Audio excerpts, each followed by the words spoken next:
So in case there is any technical hitch, don't let that bother you because I have a backup system which may take 1 or 2 minutes to come online. But definitely we will continue the session even if there is a technical hitch. So I just want to make that clear. The second aspect I wanted to say is the whole focus of the session is not just the evaluation related part, because we all know what evaluation is all about. But how do we use evaluation as a means to motivate the speaker? That's going to be the focus. And in that spirit, I just want you to look at the statement at the top of the screen. Can someone tell me what you see on top of the screen, the quote?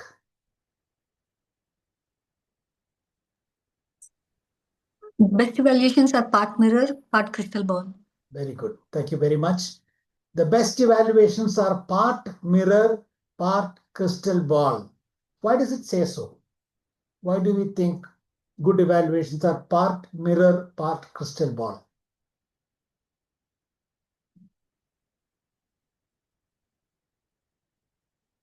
A hint, what does a mirror do? Reflects who you are. It reflects whatever is in front of it, right? That is the quality of a mirror, that it reflects exactly what is in front of it. What does a crystal ball do?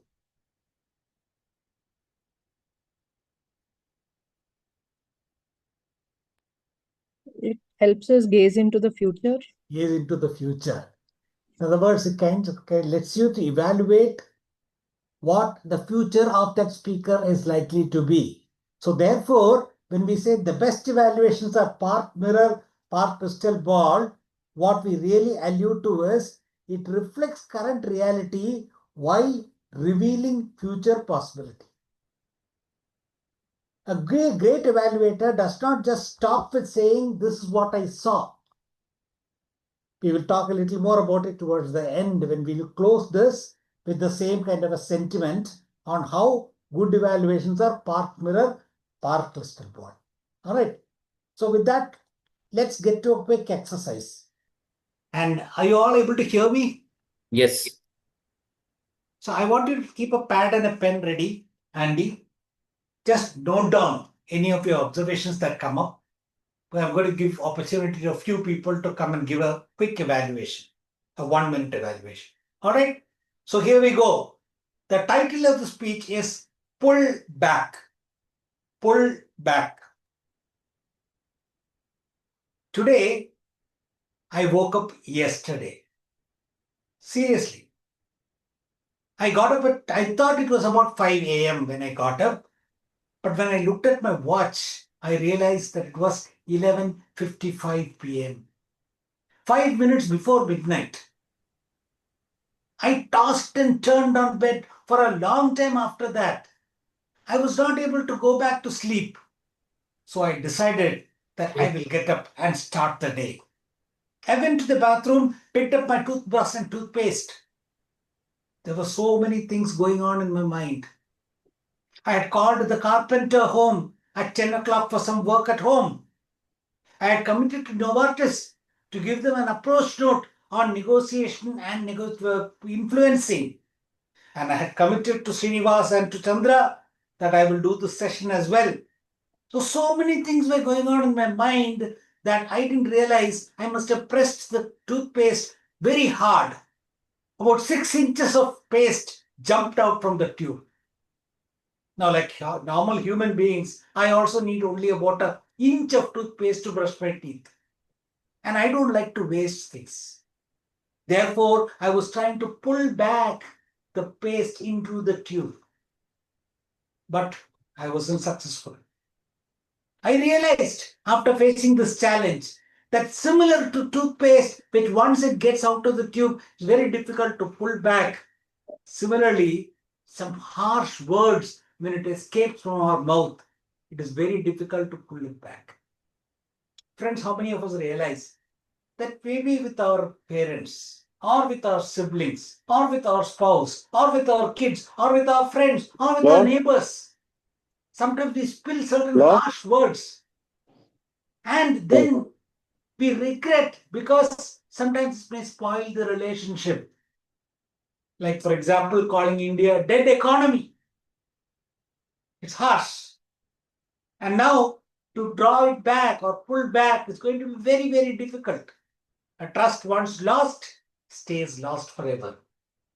But would it interest you if I were to tell you that there is indeed a mechanism for us to pull back and make sure that certain inadvertent or wrong words that we utter do not end up spoiling our relationship? Would that be of interest for you to know? Well, friends, that was the nano speech. I'm stopping it at this stage.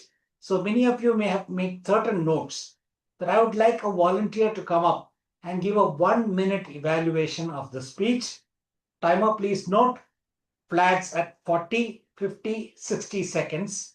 We'll just invite maybe one or two people to give your evaluations. Any volunteers?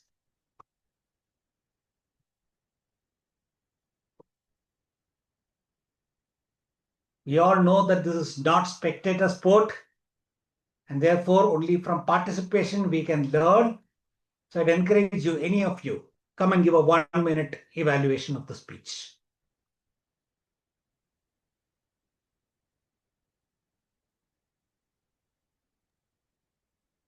Good morning, everybody. Yes. Zia, thank you very much. This is Zia. Thank you so much, DTM Padma, for this wonderful speech, Pullback. What I have noticed, you have started very well just to catch the attention of the audience. I woke up yesterday. It was a fantastic opening, which has grabbed the attention for me at least, to know that how you have woke up yesterday. Then the speech, when move on, I noticed that what are the things back in your mind was going on, and the very well you said that the pullback, the narration you have, which you have connected with the uh, toothpaste, as it was, we cannot pull back the toothpaste once it's come out of the tube.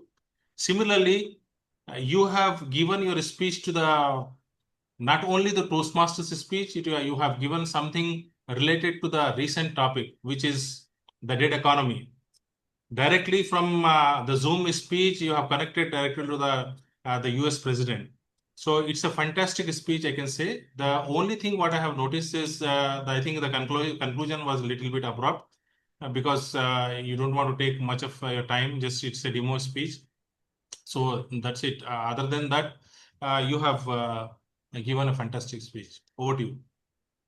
Thank you, Zia. Thank you so very much for stepping up and giving that 1 minute evaluation. I know it's challenging to limit within 1 minute, but we want to learn. So we want to experience. Maybe you have time for one more evaluation. Anyone else? One more person can give an evaluation.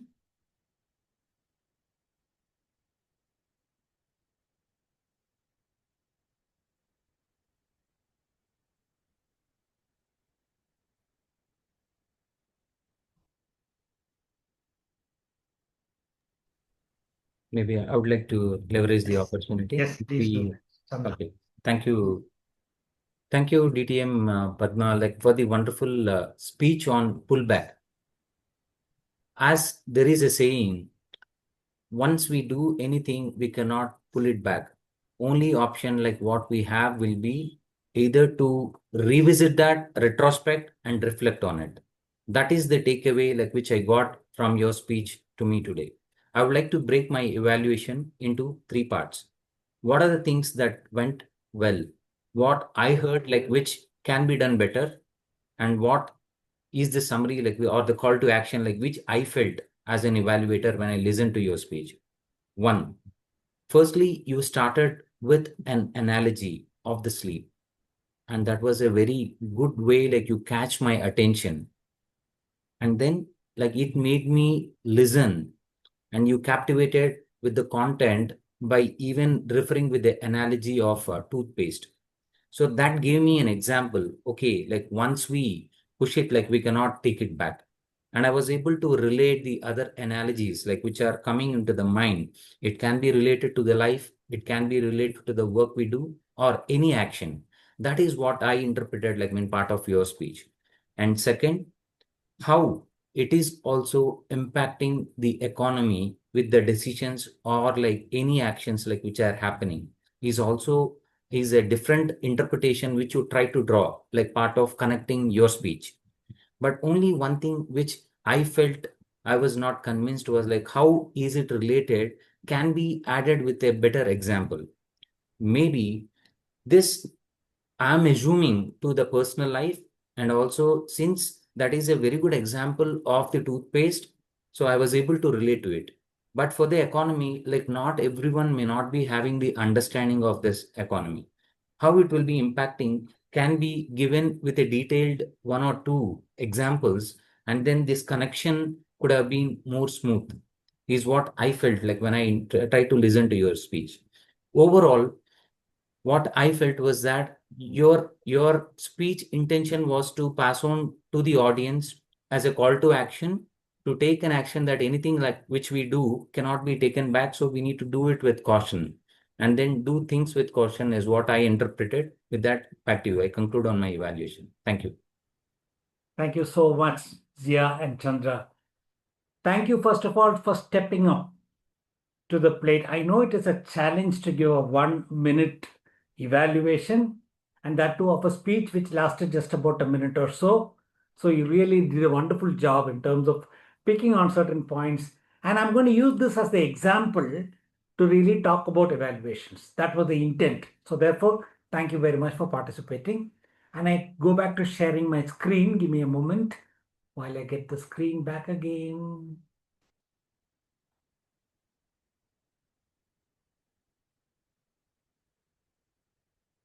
Are you able to see my screen? Yes, Padmakumar. Okay, great. So one thing that I have noticed in many evaluations that I witnessed in clubs, particularly the pathways evaluations, is sometimes people tend to take the easy way out.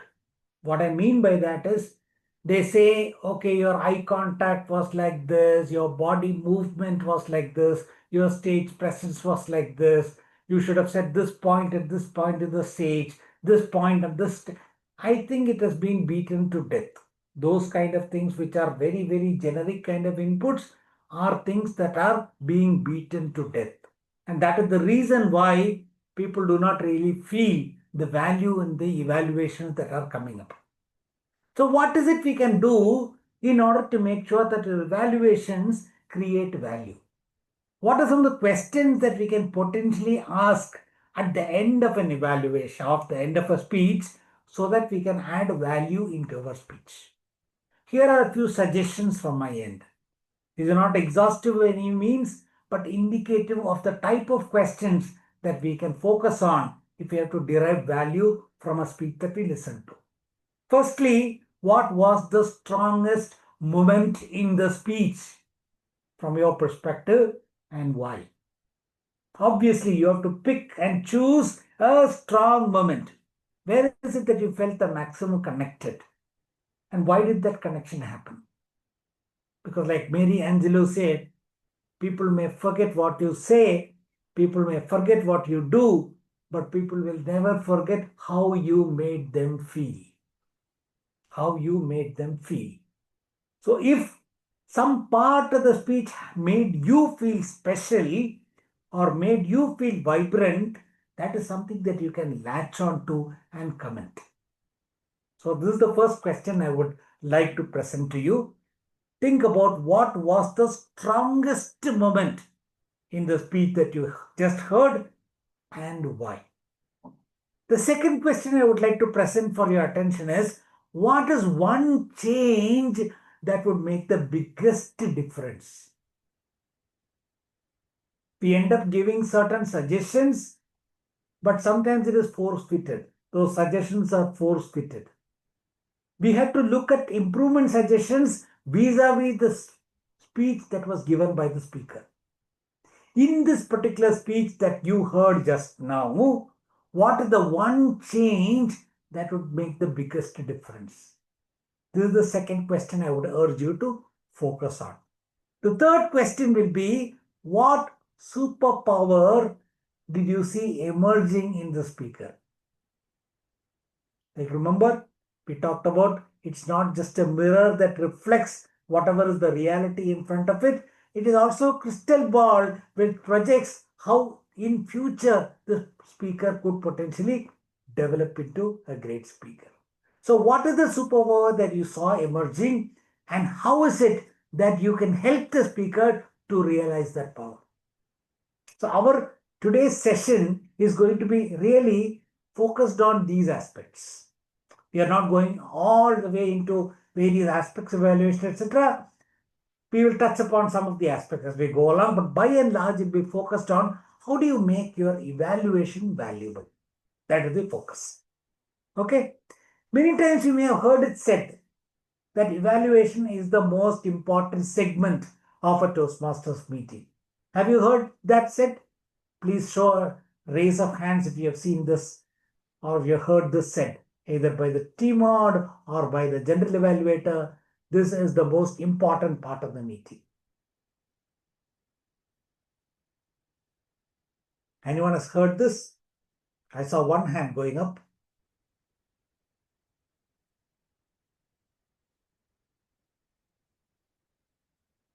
Okay, thank you, thank you. Yes, so many times it is said that this is the most important segment in a Toastmasters meeting. And why am I saying that? Is it because we have the evaluation education session today? No, not really.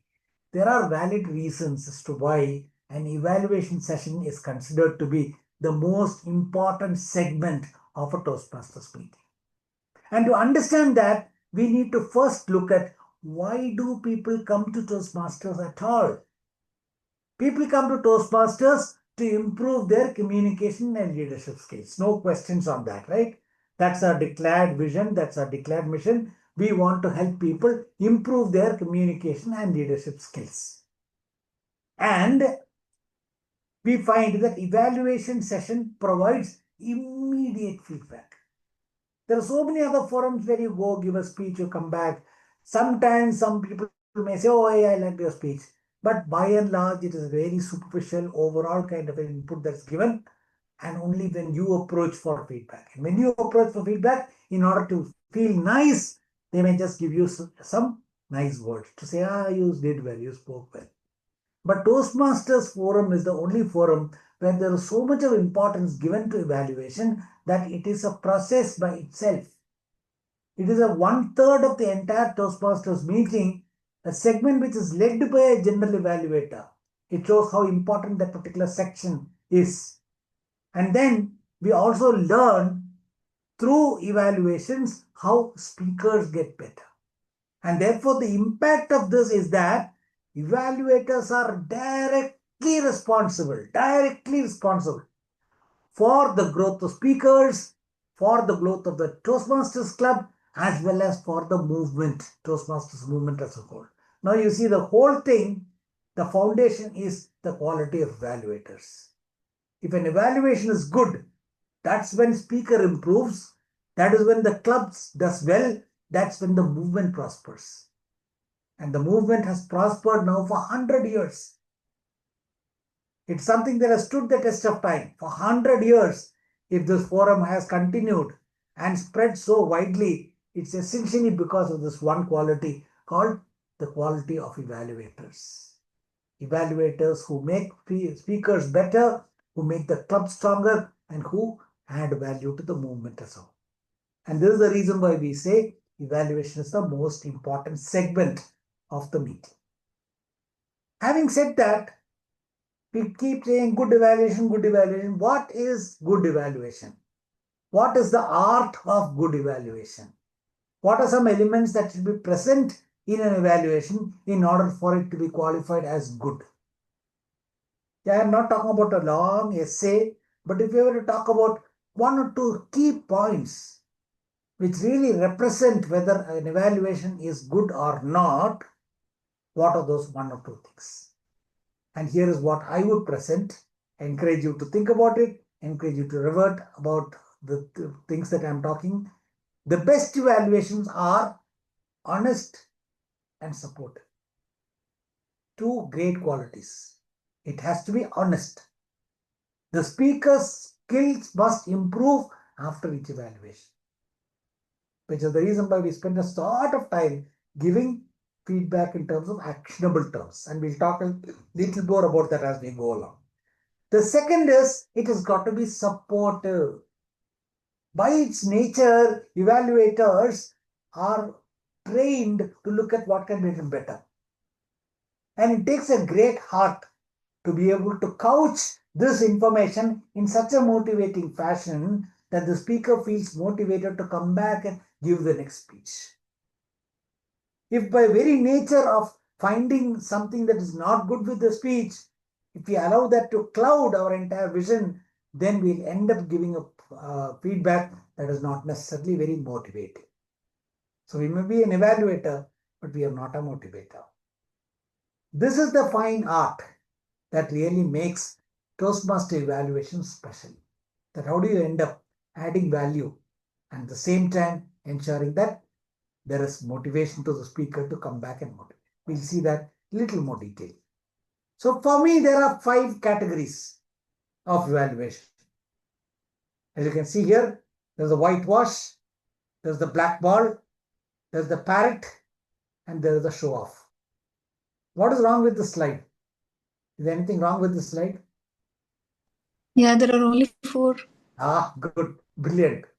Brilliant. Okay. So I said 5 categories and I'm showing only 4 categories. Brilliant that you identified that. And there is actually a mystery element that we will talk about as well.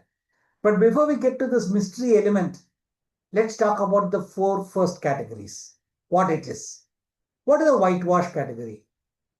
A whitewash category is where the evaluator gets overawed by the speaker's reputation. It's almost like considering, oh, speaker is God, he can do no wrong. And people are scared. Oh my God, he is so much senior to me. He is such an accomplished speaker. He is such a well-known Toastmaster. How can I go and give a feedback? How can I go and give an evaluation to him? So this is a process where person who is evaluating feels that, oh, speaker is very accomplished and I'm not qualified to give that kind of evaluation. And that ends up in a whitewash type of an evaluation. Because they are scared to suggest improvements. Even the thinking process, they're not able to find out what to suggest as improvements because that filter starts operating right from the time they feel that, yes, I have to evaluate such an accomplished Toastmaster. So some of the parts of their brain which is capable of identifying, analyzing things and identifying what can be done better gets shut down subconscious. It's the reason why I told you in the beginning that it is very important for you to ask those questions. What was the single moment, stellar moment that you found in the evaluation or the speech? Or those 4 questions, you'll remember what are those 4 questions. That's a lesser indication to say, keep your brain free to really evaluate the speech on its merit and don't get taken in by the halo effect of the speaker. Don't allow the reputation or halo effect of the speaker to influence what you hear or what you have to say about the speech. And if we do a whitewash evaluation, there is no value that we are adding to the speaker. It will just end up like an ego massage. So obviously, this is not a preferred way of evaluation.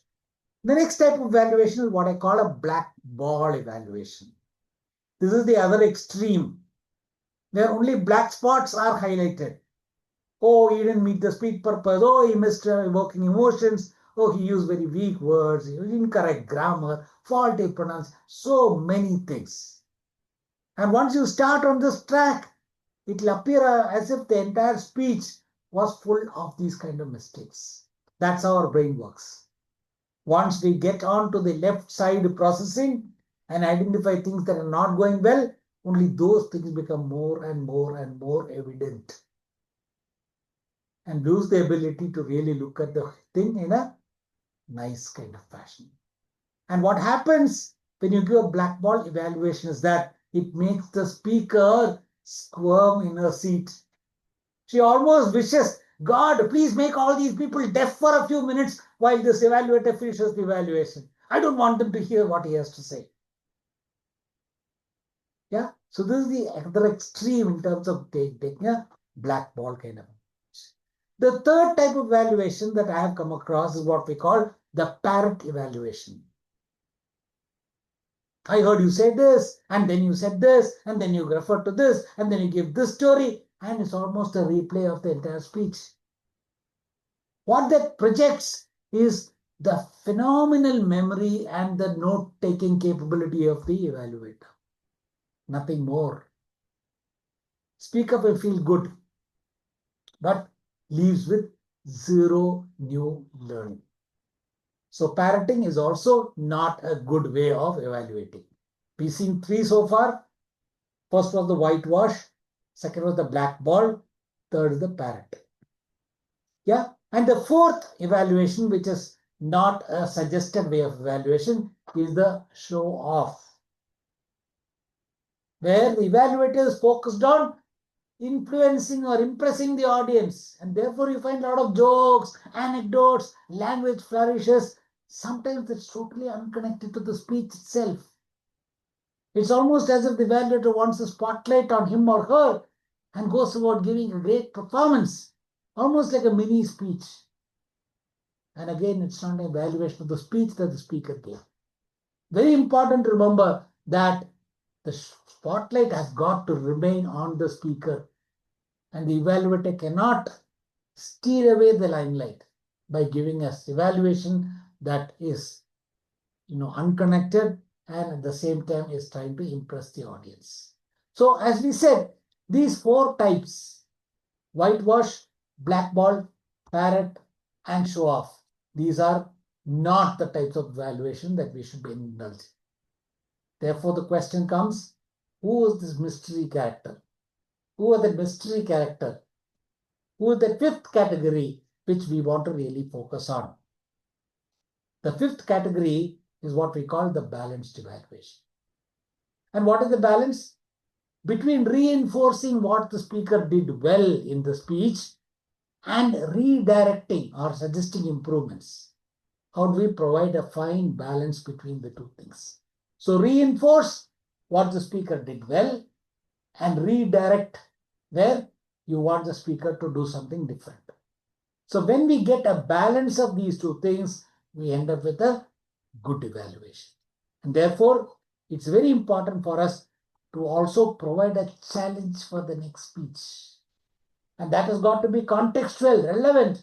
You can't have a set of things that you write down as possible challenges and just dish it out one after the other to any speaker. It has to be dependent on what you heard in the evaluation. And what is your analysis of that speaker? Where do you see in the crystal ball that particular speaker going? What is that superpower that you saw a glimpse of in the evaluation? And how can you, as an evaluator, help the speaker to work on that superpower, to improve that superpower, to realize the potential that the person has as an evaluator? So the very important that the challenge has got to be very contextual, very relevant, very much tailored to who the speaker is as a person and whom he is capable or she is capable of growing into. Any questions so far? Okay, if you have a question, you can retain it. I think the last 10 minutes we have assigned 4 questions. So with your permission, I will move forward. So coming to certain mechanics of pathways evaluation, there are certain things that we need to do before we get into the actual speech, and that is to review the manual of the project, which also helps us to avoid certain normal standard kind of things saying, oh, your eye contact, oh, your vocal variety, oh, your movement on the stage. These are the normal things that people fall back on, which is not necessarily adding a lot of value to the speaker. And therefore, we have to review the manual. What is the speech purpose? What is it that the speaker is trying to learn or imbibe as a part of this particular speech project? Very important that we learn what are the objectives and we read the manual. And in addition to that, it's a good practice to discuss with the speaker and say, what beyond what the manual states as purpose would you like me to observe? Are there things that you have been concerned about, things that you want to work on, things that you want to improve that I can also notice and give you a feedback on? So it goes beyond just noting down in the manual what are the objectives or what are the purpose, to going with what the speaker wants as evaluation. If possible, also review some past evaluations. I know it takes a lot of time, but then serious evaluators who really want to add value will also spend time not only speaking to the speaker, but also looking at some past evaluations so that they can see what are the patterns that exist. Are there any patterns that the speaker needs help in breaking? Are there some patterns that speaker has demonstrated and can consistently continue to demonstrate so that they become better versions of speakers? Yeah, so this is what is done before actually getting into the session. And during the session, it's very important to listen attentively. It's a great skill that we develop. The ability to listen to a speech. A lot of times what happens is evaluator just notes down some of the key words that he or she hears. And they feel that as long as I somehow bake in those keywords into my evaluation, I've done my job. That is a very dishonest and insincere way of approaching evaluations. Very important to listen attentively, ensure that we compare it with the objectives or the purpose as stated in the manual. How do we really organize our evaluation? How do we deliver it? Do we deliver it with conviction? Do we deliver it with passion? Do we deliver it with that, confidence that yes, the speaker feels that yes, there's something I need to pay attention to? And do we focus on what I see, what I hear, and what I feel? Remember Mary Angelo? Mary Angelo is almost the grandmother of Toastmasters. She says, people will forget what you say, people will forget what you do, but people will never forget what you make them feel. Remember, if you're one thing that you want to carry away from this, make them feel. Make them feel. Yeah. Also, don't wing it. Even if your memory is fantastic, don't think that you will give an evaluation without even noting down some of the points. You are taking a responsibility as an evaluator. It's very important that bring a pad along or borrow a pad if required, borrow a page if required, but make sure that you note down the points, because you are giving a gift of your inputs to the speaker. And the more you pay attention and the more you give that the true relevance, the more the value the speaker will get. Yeah. So this is what is to be done during. Some parts of it, the after, we tend to kind of not pay enough attention because of various reasons. We don't have time or whatever. Very important that we complete the written evaluation. Earlier, we used to have a discipline where we used to ask people to bring their manual to the meeting. And people were not allowed to give their speeches unless they bring the relevant manual to the meeting. And an evaluation was not considered complete until the evaluator notes down in the manual whatever the evaluation to be provided. But over time and because of various factors, I don't know whether all the clubs are really still following this kind of practice, but it's a very good practice to have. Because the recency of memory makes sure that if you have listened to a speech, it's ideal to give the evaluation there and then. That's what's the merit of Toastmasters. 1 week later, 10 days later, you will just write something for the sake of writing, may not really reflect what you really experienced during the speech. Again, after you give the feedback, I've seen that good evaluators ask the speaker for their feedback. How do you think this feedback is going to help you?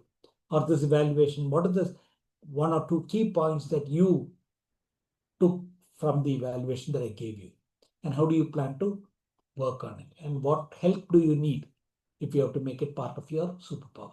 So this shows that you are genuinely interested and genuinely invested in the speaker.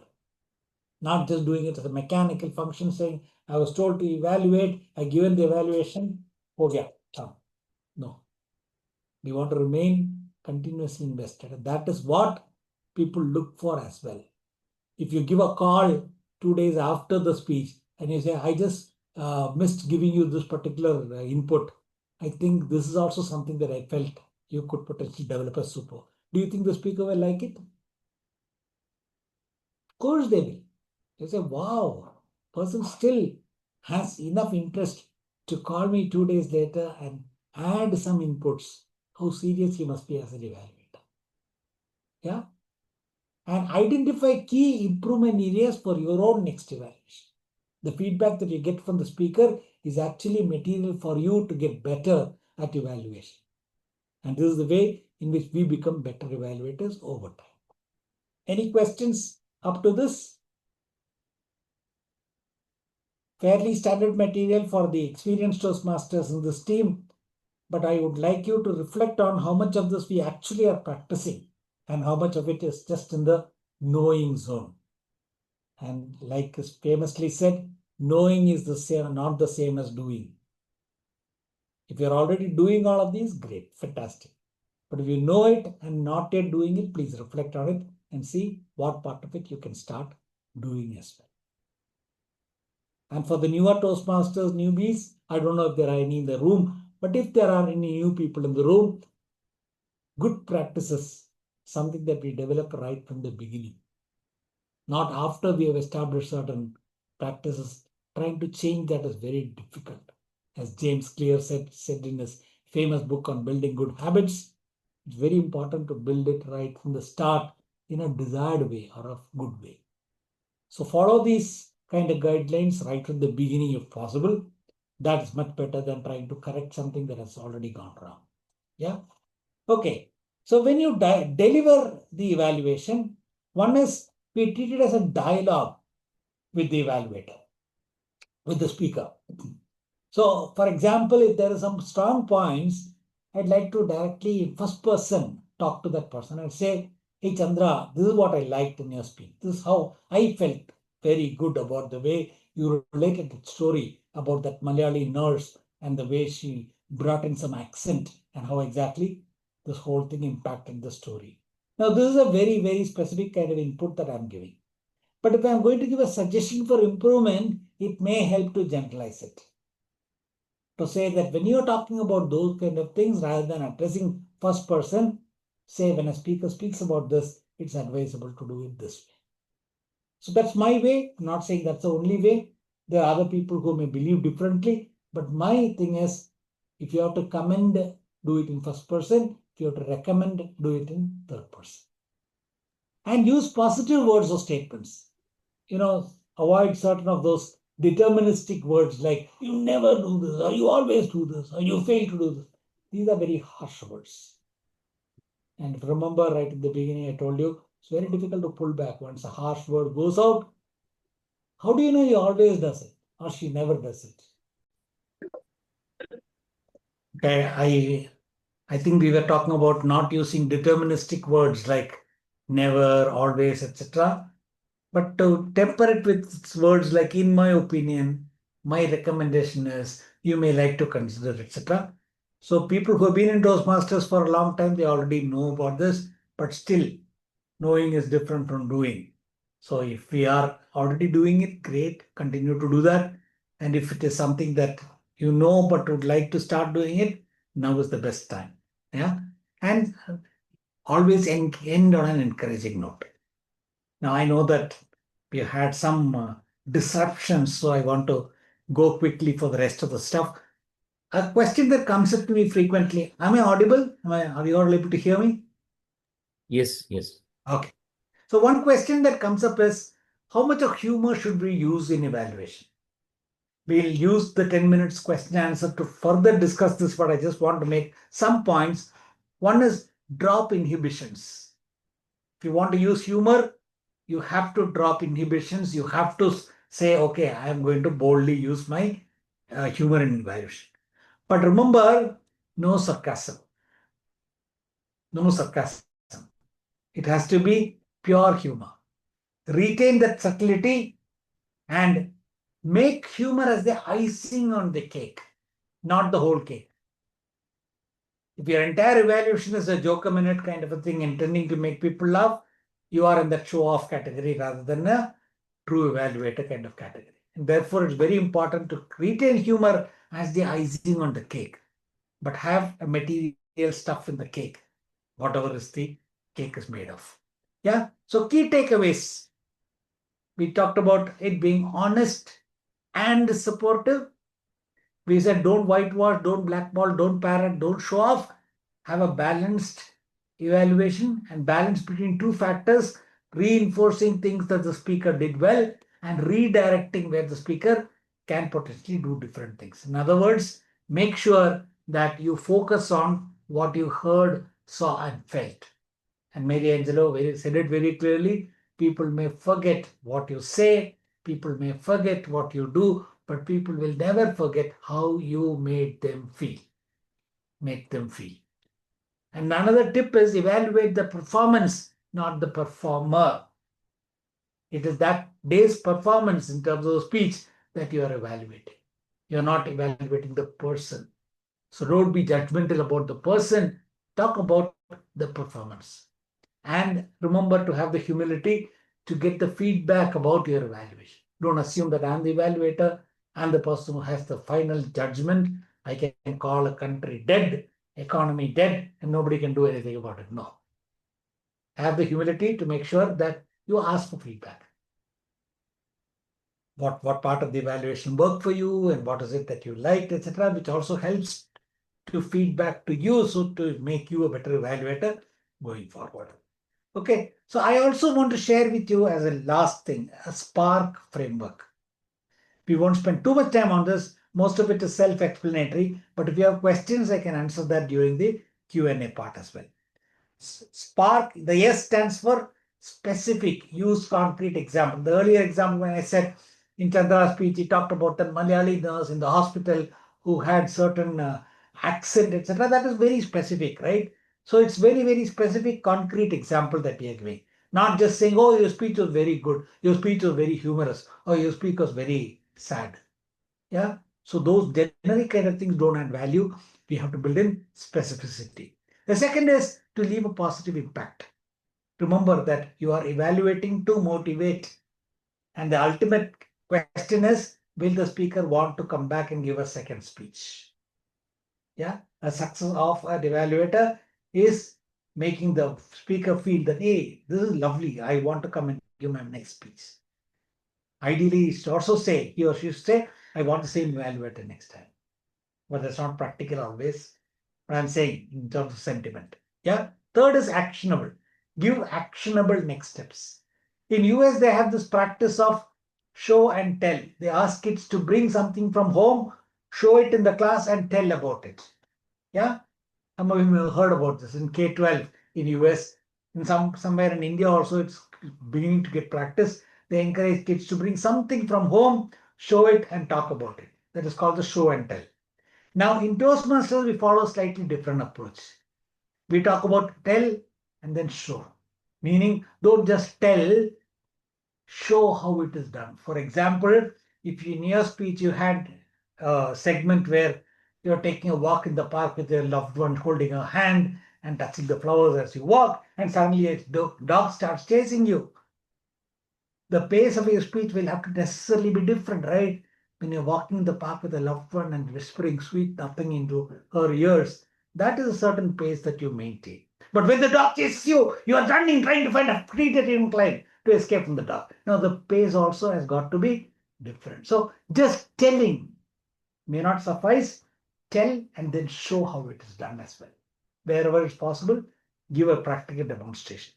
And it has got to stay relevant, related to the speech course. Otherwise, giving general kind of yarn is not something which is encouraged in evaluations. And finally, be kind yet honest. Yeah, don't whitewash. Don't just deify the speaker. Don't just say, oh, how can I give? Let me only say good things. No. As an evaluator, we have a responsibility to make sure that we give both reinforcing and redirecting inputs. So there we have it. One final closing thought to tie back to what we started with, to say evaluate not just what you see, but what you envision. In other words, don't just be a mirror, also be a crystal ball. And use the phrase, I can see you doing this in future.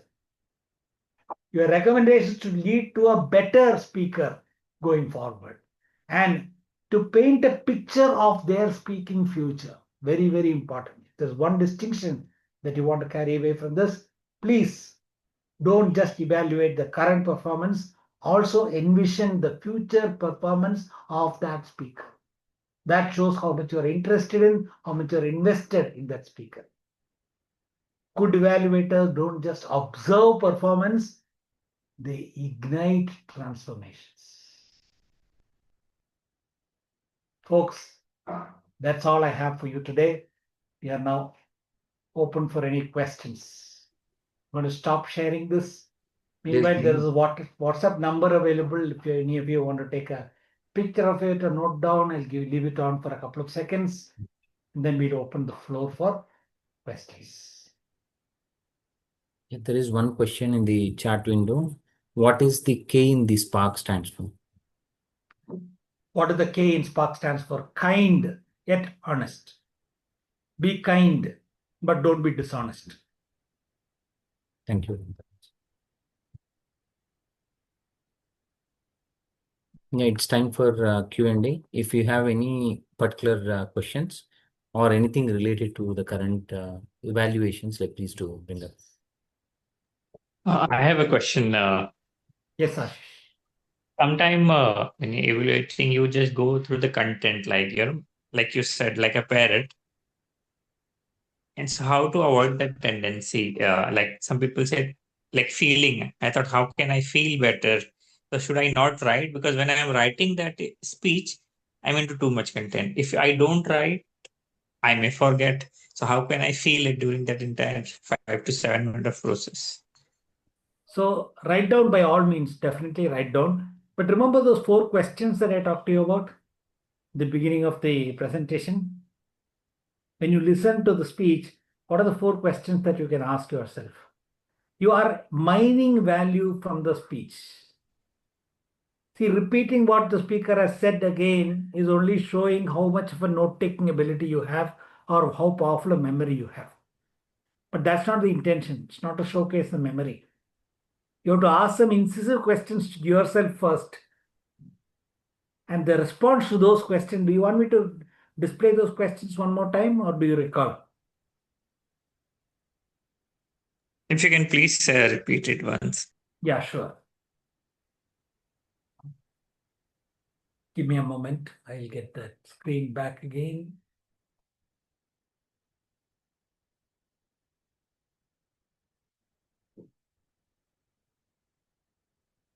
The screen visible?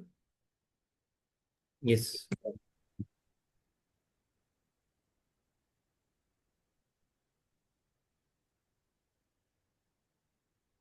These are the questions that we talked about, right? What was, sorry.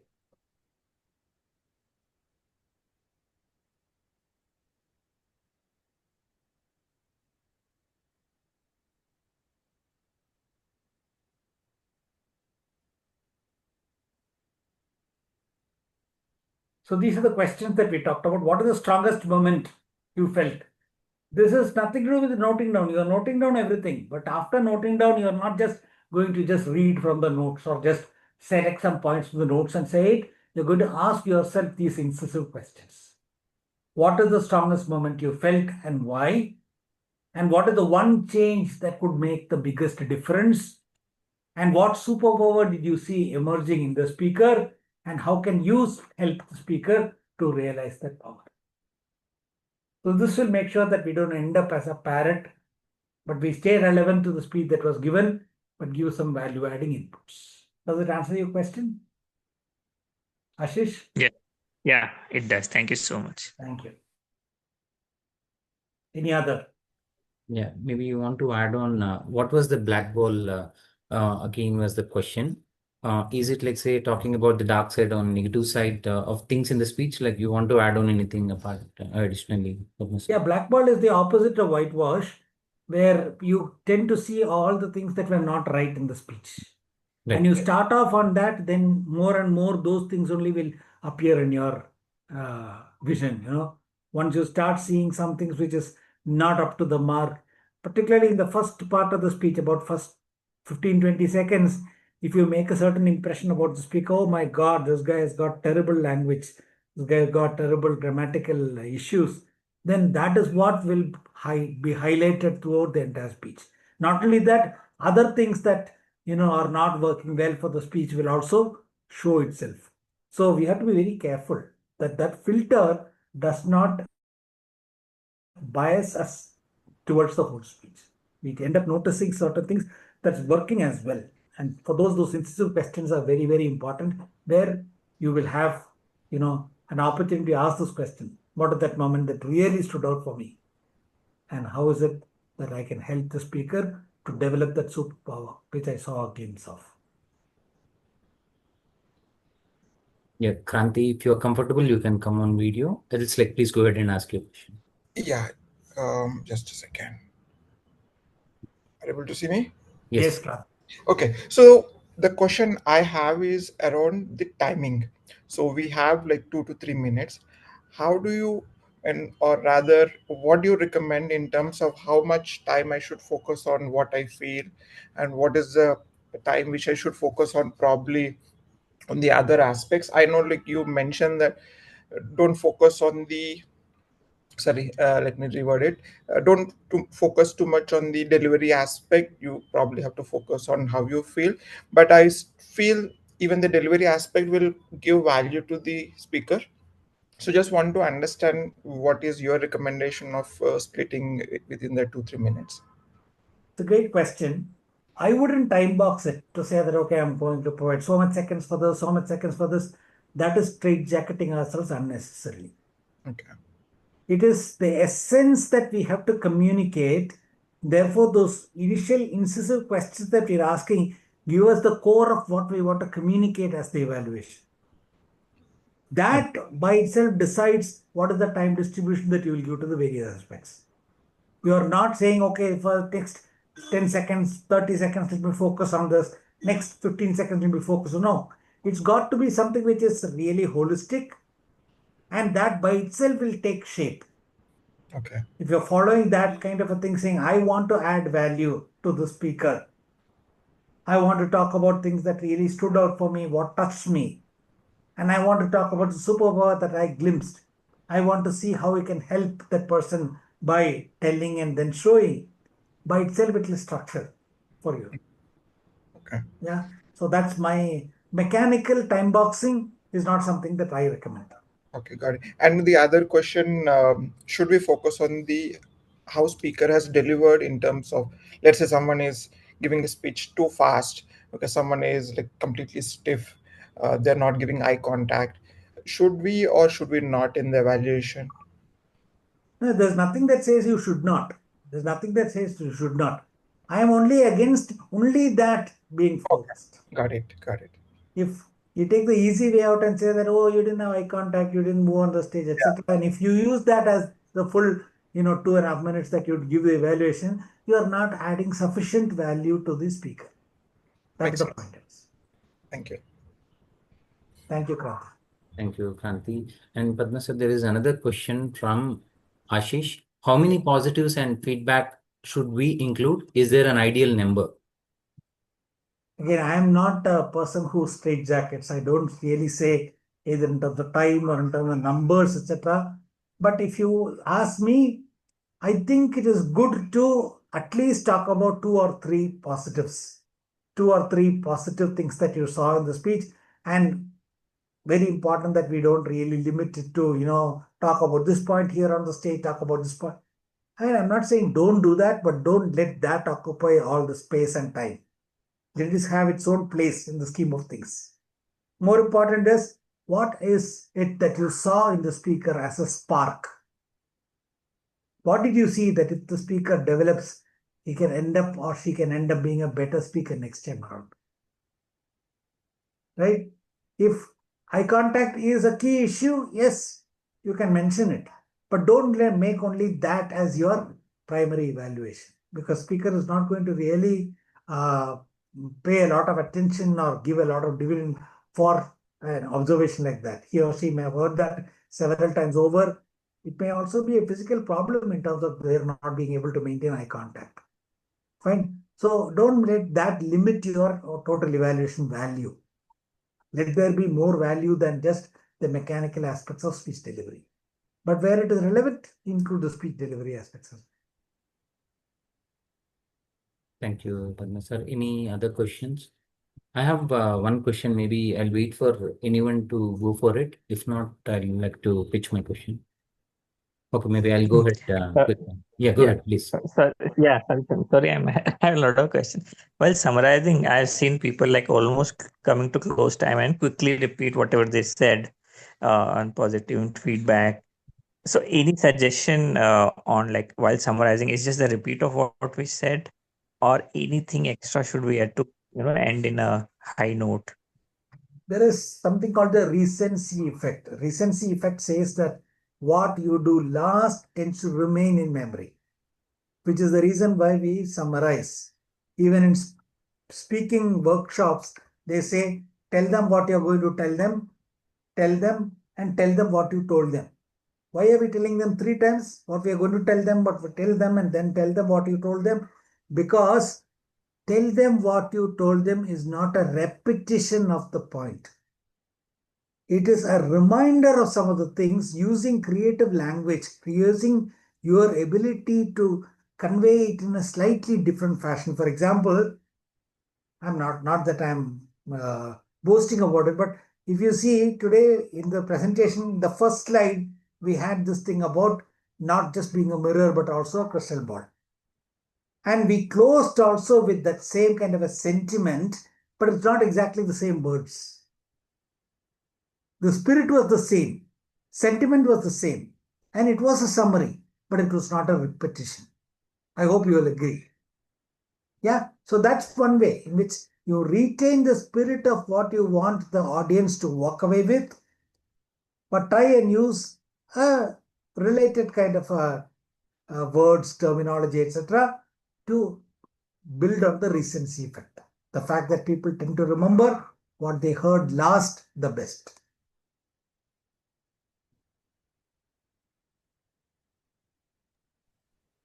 Yeah, maybe quickly I'll go ahead and ask the question, Padma sir. So Yes, one sir. thing which I noticed was when you shared 5 categories and then only showed 4 images. So then I understood, like, say, it is very important to have the observation skills as well. Like when what exactly we are trying to listen, because each person will be interpreting the data in a different way. So is it like for that only, like you are trying to emphasize that fact and you showed that experiment? Because like it recollected me of the incident from school where we are supposed to note down like what all we have seen, and we need to list down. So that is also one of the memory option like which we used to be asked for. So Yeah. is it important skill, Padma sir, like which we need to So my idea was not to test your memory or test your observations. observation? The idea at all. Because if that's the idea, then I wouldn't even mention what is wrong with the slide. I prompt that question saying what's wrong with the slide. The reason I'm saying is because to build the curiosity. Okay, got it. Yeah. You said 5, you showed only 4. Mm. What is the 5th one? That curiosity will really make sure that you focus. When I talk about the most important thing, which is the way in which it should be done, the balanced fashion, that gets necessary importance. That was my idea. Got it. Yeah. But that prompted that idea to even revisit and see like how it is important to be more observatory. Like that is one thing. See, one of the things is you remember it, right? So this is in a validation that you remember the fact that we talked about that 5th category. And by itself, it served its purpose. Right. It's a small thing, but it served its purpose that you showed only 4. And, it triggered a question and triggered because also probably because I asked what is wrong with the slide. My idea was not to hide it. My idea was to highlight it. My idea was to bring it to the surface. But in the process to make it memorable for people. Thank you, Padma sir. And another last thing was currently part of the pathway we have like each and every specific purposeful evaluation sheets like which we have. So part of your session, like you also covered, like we should not be talking about the eye contact and other things like which should not be the main emphasis. But currently, if you look at the evaluation sheet, like say these are also a couple of points. So is it like based on the time, like we need to highlight and then choose which one to talk about, or like say, is it okay to even not touch upon these things like hand gestures, like say eye contact? So a couple of things come up, right? Like say that you need to deliver and stand and deliver the speech if you are giving it in the online mode. So things like that. So probably we can give that a secondary seat is what we can we take it that way? Only the main emphasis point should be the speech, like which speaker has delivered, and the content, like mean how what is that we interpreted should be the focus. Is that correct? Like, So my focus, Chandra, is not to de-emphasize those things, but mm, also to mm. make sure that that doesn't occupy the entire bandwidth. Got it, like. The mechanics of the speech has its own place. And as long as we allow it to stick to its place, that's fine. But don't let that occupy the entire time available and thereby jettison some of the key points that you need to really provide to the speaker of value. Mm, mm, So if you take umbrage under the fact, oh, I only have 2.5 minutes and I need to talk about eye contact, I need to talk about placement, I need to talk about, unfortunately, you're talking about certain things that not don't necessarily add the maximum value to the speaker. mm. More from that perspective. Thank you, Mr. I think I'm good. Any other questions, anyone, before we conclude? One last, Chandra. Yeah. So, Padma sir, if you have to evaluate your nano speech, what would be your areas of improvement? Oh, wow. Can you come on video? I want to see who asked this. Oh, I'm very bad. I'm looking very. Oh, If I'm you're not going to judge comfortable, you. I'm please not come. going to Actually. judge you. no, I'm not presentable, sir, so I couldn't. But yeah, I'll text you so that you can remind. I Yeah. felt so He impressed. always avoids video, but we need to see Java now. Okay, I'll text you, sir. I think you know me, but it's just that probably I'll try and recall. Zeba. Yeah, go ahead, Zeba. Yeah, I think that's the she question. completed. She completed. Maybe you want to answer that, Padma sir. Yeah. So, Zaba, I really like the question. It's a very, very insightful question, beautiful question. I'm not saying that the evaluations that were given did not meet the requirements. But ask yourself the question, how many of them spent over much time on the whitewash element? And were there things which are parroting? Were there elements which were show off? Were there those elements in the feedback? You just look at it. And from a balancing perspective, we talk about two things. One is reinforcing and the other is redirecting. So for example, if you look at the nano speech that I gave, one of the things that I would have said is easing into the topic rather than starting with the topic. What I mean by that is early morning groggy with so many things working on the mind and pressing that toothpaste tube and 6 inches jumping out is a metaphor and not a core of the speech. That's not the purpose of the speech. The purpose of the speech is to provide the transition saying, just as you can't push the toothpaste back into the tube on a similar plane, words that escape from your mouth, it's very difficult to pull back. So that is the emphasis that was given. So the metaphor is something, I think you referred to it also. A couple of you also noticed that and referred to it. So that is one thing I would like to highlight, say that that can be reinforced. What can be redirected is the mention of the political stuff. Like when I said dead economy, I got a valid input saying that not everybody may be following what's happening in the economy. You have a lot of spare time, you'll be listening to all these videos about analysis of the trade tariff and things like that. Not everybody does that. They have better things to do, like learning AI and things like that. So therefore, temper down anything to do with political connotations is a redirecting input that I got. So those were the two things that I would have probably focused on. I hope Sure. that answers your question, Zeba. Yes, it did. It did, Padma sir. Thanks so much. Thank you, Zeba. I think we are good, Padma sir. Back to you. Anything you wanted to conclude, like before we add Uh, final thoughts? I am good. Thank you so very much. Very participative, very interactive. And I love these kind of interactions. Thank you, Padma sir. Like, I think once again, I would like to apologize for the technical glitches that we had, but definitely we had a wonderful learning. Like all of us will be implementing this. So all these five are good to know. This framework, like especially the Spark one as well. Yeah. Any feedback like which anyone wanted to give, like before we wind up? Any thought like which you wanted to share with Padma sir? That is one of the Guru Dakshin, like we can give it back to him for his time and energy, like which he spent on the holiday.